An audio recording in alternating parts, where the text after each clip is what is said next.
Yes, indeed. This is the first hurricane of the 2025 Atlantic season. It's got winds of 75 miles per hour, and it's expected to become a major hurricane by tomorrow night, ultimately strengthening to Cat 4, which is winds over 130 miles an hour as we head into Sunday evening and continuing through Tuesday. That is going to drive huge swell into Florida as we get into next week. But the track bends it very, very definitively away from the peninsula between Florida and Bermuda, which is, as far as monster hurricanes go, the best possibility and the best possible track as far as avoiding major damage here in Florida. As you can imagine, I mean, there's a lot of land between here and Bermuda, and it looks like it's going to skirt north of the Lesser Antilles and east of the continental U.S. based on the latest tracks. But we can't let our guard down because tracks do change, but you can see the satellite imagery. The hurricane hunters, the recon airplanes, have been inside of this hurricane all morning long, and they've now found hurricane strength winds. This system will be tracking toward the west. You can see the latest satellite imagery. This is St. Lucia, just beautiful. You'd never know there's a hurricane out there.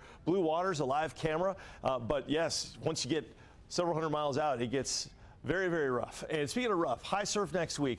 Hurricane Erin swell. This will be rolling right up, matching our latitude, which means that we're going to see large breaking waves of 8 to 12 feet with dangerous, if not potentially deadly, rip currents. You've got to be extremely careful. It's a very real possibility that they'll close the beaches for swimmers across most of the Atlantic shoreline for next week. Surfers will be excited, but it's definitely not the kind of surf you want to test your wares if you've never surfed before. This is for experienced surfers only.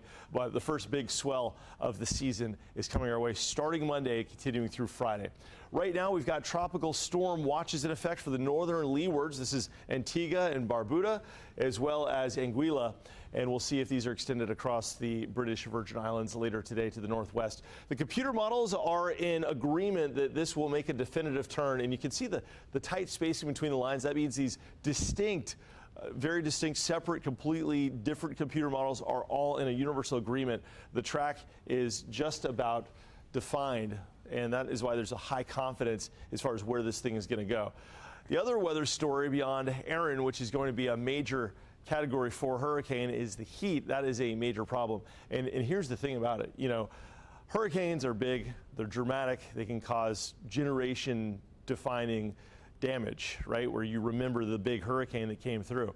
Fortunately, we're not facing that with Erin. But heat is the biggest killer in the U.S. as far as weather goes, averaging 100 to 200 deaths per year. And we are under a heat advisory today, and a high-end one for feels-like temperatures that could push 111 degrees. And the threshold for an extreme heat warning is 113 degrees. So we're going to be right on that threshold. 97 the high in Orlando today, which is 5 degrees warmer than normal, 96 in Bushnell.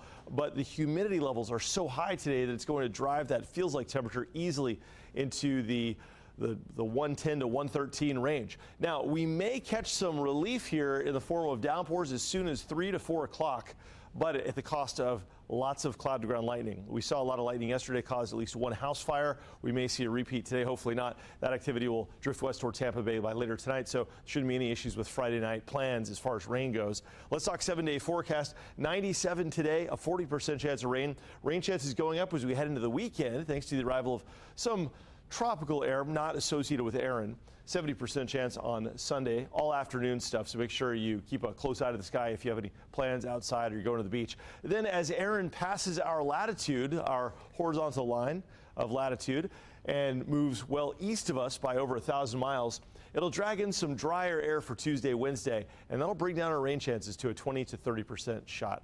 So yes, Garrett, here we are. The first hurricane of the Atlantic season has formed, and it's expected to become a big one. But as far as hurricane tracks go in our part of the ocean, its future could not be more ideal as far as just running that gap, avoiding major damage. Yeah, certainly good news there. Fox 35 Storm Team Meteorologist Brooks Garner, we appreciate you joining us and giving us that update.